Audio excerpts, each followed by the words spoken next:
thanks so much for joining. Excited to get your take on what should be happening with the pro-democracy community right now. Would love to start out just hearing why you personally got into democracy related work, a little bit on your story.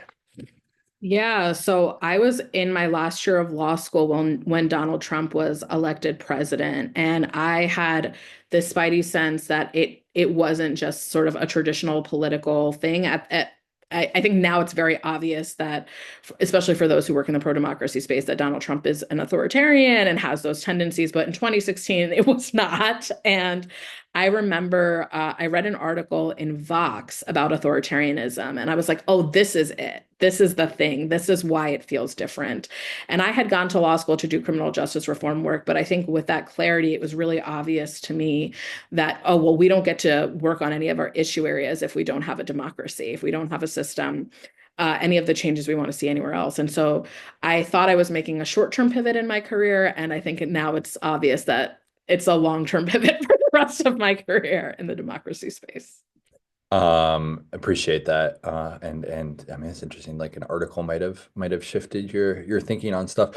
I'd love to hear a little bit about the work you're doing now and sort of why you're focused on long-term thinking. So, if you see Trump as an authoritarian figure, why not focus on the immediacy? How do you think about focusing on the long term? Well, during the first Trump administration, I was very focused on the short term. I was at Protect Democracy for 4 years. During the 2020 election, I ran the National Task Force on Election Crisis, which was to ensure the post-election period went smoothly and there was a smooth transition of power. And we ran like this whole, system-wide effort. We talked to celebrities, we talked to military generals, we talked to former presidents, we talked to Fox News. And then starting in right after the election in November to January, we were doing weekly polling. And I watched week over week as the big lie took hold. I watched voters leave Fox News for Newsmax and OANN. And it really became clear to me that what we were doing defensively was not working, that the dissatisfaction in the country with our current systems and our current democracy was so deep that people were willing to leave a media outlet like Fox that they'd been watching for decades for ones that would tell them a truth that they were more likely to believe in, that aligned with their perspectives. And I really wanted to understand why the dissatisfaction was so deep, but it also became really clear to me that what was required to combat it was not a maintenance of the status quo, but an alternate vision for the future, that people needed to know that their problems could be solved in a pro-democratic way. And in the absence of that, we were just going to be in the doom loop. Do you think that the last 4 years, not to get super political, but that the last, I mean, let's talk about the pro-democracy space then, but the last 4 years, was that more of that defensiveness rather than not providing that alternate vision? Like if we actually think about the pro-democracy community? Yeah, I thought it was really interesting during the Biden administration because there was definitely an opportunity when people were not actively on defense to be thinking more about what a vision for the future of our democracy could be. And I actually don't think that happened. I think that a lot of organizations in the pro-democracy space spent the 4 years of the Biden administration preparing for a Trump 2.0. And there's a part of me obviously, in retrospect, we're like, oh, I'm so glad you did that because that's the world we're in. But there's a part of me that wonders if it wasn't a self-fulfilling prophecy, that in preparing for the worst outcome, we didn't offer an alternate vision for the future that was pro-democratic, and it led to this. And that's a little bit chicken and egg. And so I don't know that there's a right answer to that, but it's really striking to me that the last sort of really thoughtful sort of efforts on what do we want to do differently. Unpack a little bit, and you could be talking about what you're up to now, but like what does it mean to offer an alternate vision? Like what is that? Because I think that I hear that rhetoric sometimes where it's like people have to understand like what democracy can be rather than what it's been for them. Democrats spent too much time defending status quo, but like what does it actually look like to provide an alternate vision? Yeah. So I think part of, I think the first step in providing an alternate vision is understanding where the dissatisfaction is coming from. And I think the dissatisfaction is coming from a bunch of different places, and it's for different people, it's for different things. So I think for many Americans from marginalized backgrounds, it's coming from a place of feeling like we still have a lot of systemic inequality in this country. We have structural racism, we have structural sexism. Then on the flip side, I think for white non-college voters in particular, it's coming from this feeling that my parents actually had a better life and more economic stability and mobility than I do. And those are really different problems that exist. And I think often in trying to address either of those and offer visions for either of those, they get pitted against one another. And you hear this in our politics a lot, that like, do we go after the suburban white woman or do we go after the Democratic base voter? Like these are, and I think that for me, something I have been thinking a lot about, and I'm very inspired by Heather McGhee's work in The Sum of Us, is how do we really get out of this zero-sum thinking? How do we envision a future for our democracy where it does not feel like if you win, I lose? And also, how do we take seriously people's pain who have been privileged? So for the non-college working class white guy, I think that the response to the reason your dad had a better life than you did and was able to support a family of four with a union job is structural racism, that unions only had white people in them. They weren't competing with women. They weren't competing with people of color. Like all the cards in the deck were stacked in your favor. That's like not a helpful answer for him. That is true and not useful at all. And so I understand that not everyone feels a lot of empathy for that guy, but we live in this country with him. And so we need to give a shit if we want to get out of this situation.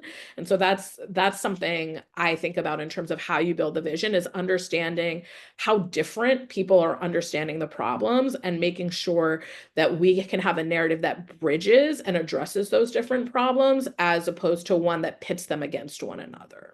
I'm curious how much you think about those are great examples. The distinction of building up the ability of the pro-democracy space to think in the long term versus the general public. And they might be one and the same, but it does strike me that, and I know you've talked about this, it does strike me that part of what we suffer from as a population is a lack of imagination and being able to actually think about what might come forth. And so we're constrained in terms of our thinking. And so I'm curious, like, what does it mean to expand the imagination of the general public beyond four-year election cycles as it comes to the health of our democracy? Maybe that's one way to ask it. Yeah. So I think there are two ways we're thinking about it. I think the constitutional work, where we're bringing together organizations from across the 50 states, but also national organizations, we've been very thoughtful about trying to primarily bring together organizations that have memberships, that do outreach to their communities. And so the hope is that as their strategies and theories of change shift and they're thinking on longer time horizons and more structurally, in some ways there's a trickle down effect where that is also showing up in how they're engaging with their members and the campaigns that they're running, and even just the questions they're asking when they're knocking doors, right? So that's sort of one piece of it. But I think the more direct piece of it is the set of work we're doing on imagining 2076. So earlier I had alluded to a set of research we had done on depictions of democracy in the future that we're seeing in film and television. What we found in that research is that of the content over the last 30 years that's currently on streaming, 58% of that content does depict democracy in some way. Only 8% of that 58% is of the future, and only half of that shows healthy democracies in the future. And so we saw, even when we did gatherings with organizers and you ask them to think on a longer term time horizon, the first thing they go to is Hunger Games and Mad Max. Immediately, people begin pulling from stories in popular culture that they have seen, because when you're asked a question, you don't know that, like, we all do this. When you're asked a question, you go to, where have I seen this before? That's like the first thing our brains just naturally do. And so the question or the problem we're trying to solve is how can the first thing your brain goes to not be something that is zero sum, scarcity mindset, dystopian, and something that is actually really optimistic and positive. So we're right now embarking on the second phase of that research. And over the course of this year, we'll actually begin doing advocacy with creatives in Hollywood to actually try to bring more of those stories into the world for exactly the reason you're saying. So at a population level, we have a different type of imagination about the future and the future of our democracy. What are some of those, like what's example of content that is democracy focused and more positive leaning? Like Star Trek is a really good example. Interesting. Because it provides sort of a different type of society outlook to people. So what we actually found in our research was that any depiction of the future, whether protopian or dystopian, helps people imagine what a better future could look like. Because even the dystopian content, people are like, don't want that. And they start thinking about what it is that they do want. Um, but the lack of stories that are set in the future right now, as I said, it's about 8% of the 58% that are government relevant. It just makes it so that people are not really able to think about that, and they're very present minded. And it's been really interesting to me in doing this work, talking to and getting to know futurists, that they say even like companies, others, when they get brought in to do consulting, people be like, we want to think about the future, we want to think about the next 10 years, 20 years. That's what people were saying 5 years ago. Now people are like, we want to think about the future, we want to think about the next 2 years. So Mhm. in terms of how long out people can think of, it seems that we're becoming much more short term in our thinking at a society wide level. We're seeing that in our institutions, but also just like in our own personal lives. And so what we found in our research, which, as I said, we're about to do a phase 2 and sort of dig deeper, is that any story about the future is really helpful for cultivating people's imagination, even the dystopian ones, because people think about the future so little right now. Yeah, I appreciate that. Can you talk a little bit about the specific aspect of the constitutional work too? So how are you all getting people to think about what changes to the Constitution could look like in an era, as you just said, where there's such polarization that I think immediately it would be like, how would we ever get to a place where there would be any sort of constitutional amendments when, we can barely pass a budget? Yeah. Great question. So I think so. What we've done, I think extending the timeline has been super helpful because over a 50-year time horizon, our leadership will look different, our politics will look different, our electorate will look different, but also our needs are going to look really different. So when you look at climate change projections for the 2070s, you're looking at most of the East Coast being underwater. New York City will be underwater in 2070 if nothing changes. So that's a real different world that you're thinking about. So we've brought folks together, and so the initial gathering where we were really thinking about what are the amendments we would want, we brought folks together from across 43 states. We brought together futurists, comparativists. So these are people who have data points in other countries, who are used to thinking on longer time horizons, and put them in 4 different scenarios of the future. And what I thought was really interesting, there are these scenario archetypes that Jim Dator developed in the 70s, but what I thought was really interesting that really seemed to move people in terms of what was possible was how the values of our society might be different in the future. So right now, our society tends to be quite individualistic and very consumption oriented. If you're thinking about a society that is very discipline oriented, a society that is very community oriented, a society that is less global, that really changes what is possible for that society. And then we asked people to think about projections for the future. So I mentioned climate change, but we also looked at demographic change, both the racial demographic change, but also the aging of the US population, and as well as the future of inequality and work in the United States. So the idea there was to think about amendments as intervention. So what are the changes that we would like if we think about this 50-year time horizon, what are the things we like that we'd like to accelerate, and what are the things we don't like that we'd like to prevent? And I think part of what made it feel really possible was we gave people a menu of constitutional amendments. And in the menu, we included where these amendments already exist in other parts of the world, but also in state constitutions. And much of the changes that feel impossible in the United States right now, like abolishing the Senate and not having an upper house that can basically hold a lower house that is more representative hostage, exists everywhere else in the world. Things that feel ridiculous, like having term limits for, Supreme Court judges or for legislators, for congressional leaders, exist in like 20 states. And so I think that really shifted what felt possible for people. And I think also extending the time horizon really got people out of our current ideology. But the biggest thing was thinking about how our values might be different, but also how the context might be different. Because most people don't have a really deeply ideologically held view that is very left or very right on what we should do about climate migration. Like most people don't have a pre-existing view on what we do when New York City is underwater. People don't have a take on that. And so that creates a lot of openness and space for imagination.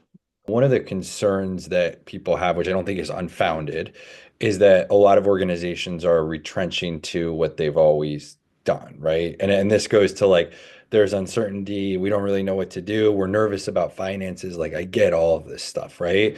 And so we're going to talk about how the work that we're doing has never been more important and keep doing it. Um, and so I mean I'm wondering if you're advising, talking to the pro-democracy space, like what is advice that you would have in the moment for how to think differently and how to get out of that retrenchment? So I actually have had some of these advisory conversations in the last few months and since the election. And the biggest thing I've told people is that they really need to start scenario planning for how things could evolve very rapidly. And I have been trying to invite people not just to think about how things could get worse, which seems to be what people think scenario planning is for, but also where there might be opportunities. So, for example, Elon Musk is very pro UBI. He really likes a basic income. Donald Trump in his first term sent out checks with his name on them to a lot of Americans. So I think it's something for folks who work on UBI to really think about how do you build, what does that opportunity look like? How do you build political will? I think on immigration, for example, people are very concerned about deportation. A lot of the immigration movement is really worried about that and worried about protecting people and mitigating it. But on the other side of a wave of mass deportations, I think you maybe have political will for comprehensive immigration reform. Do you know what that you want that to look like? And so I think my advice is to think beyond the crisis you're currently dealing with and the crisis you can imagine after that, and think about what is the space that that creates once you've I mean, and it's in some way, this is like a real politic, like with a K at the end. It's super shitty to be thinking about it this way. But like once you've fed people the blood that they need, like once you've kind of given them your pound of flesh, once the pain that they want so badly to be exacted has been exacted, what space does that create for change? And once people can see that the federal government can shift in big ways, maybe we hate all the changes that are currently happening. I'm not happy about a lot of them.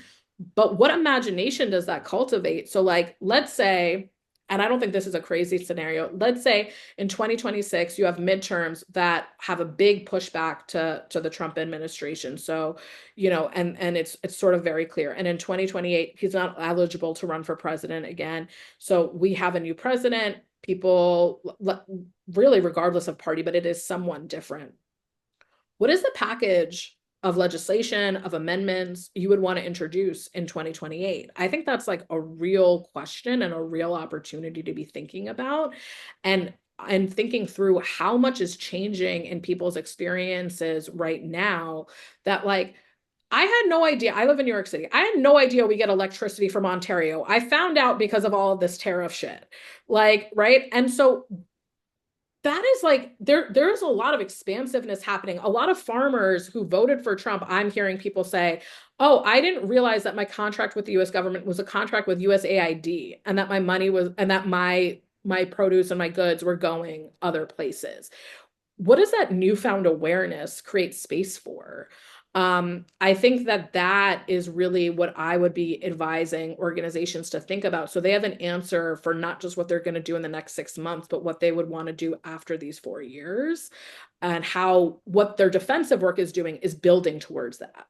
Do you think Trump's coalition, I mean, when you were talking, it made me think about this, but like actually did this really well in the last 4 years, just with, I mean, both with Project 2025, but also coming in and doing things. I mean, you talked about scenario planning. I don't think that people had on the chart, like, abolish USAID and all of these things that probably came from having a lack of imagination. So, I mean, why do you think that they were able to expand the imagination of what could actually be done?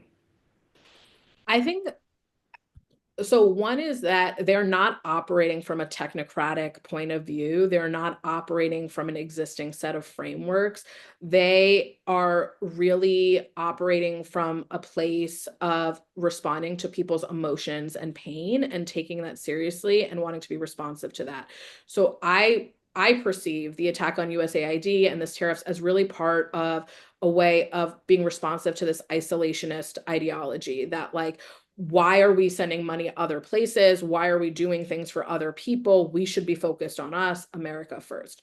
I also think that in some ways, their imagination is easier for people to imagine because it is rooted in a nostalgia. Again, a very common tactic of authoritarians. It is a false nostalgia, but it is a time. It is a nostalgia of a time that people think they can imagine. People think they can imagine a time when men were men and women were women and white men weren't made to be the enemy. And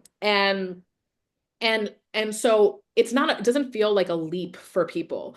I don't know anyone who can remember a time where all humans were treated equally and fairly and justly. Like, that has not existed, at least in modern times. And so when you're asking people to imagine a future that is not zero sum, that is abundant, that is actually like a challenge. That is not something our brains are used to. It's actually something physiologically we're not used to. We store fat because we expect to starve, right? Like, we get adrenaline spikes when we get an email because we think we might be chased by a lion. Like, we have physically not adapted to our modern world where we don't have the same amount of scarcity. And so I think the project of imagination is harder for pro-democracy forces in a multiracial democracy specifically. Um, and then I think the sort of like final piece for them is that they do a lot of iteration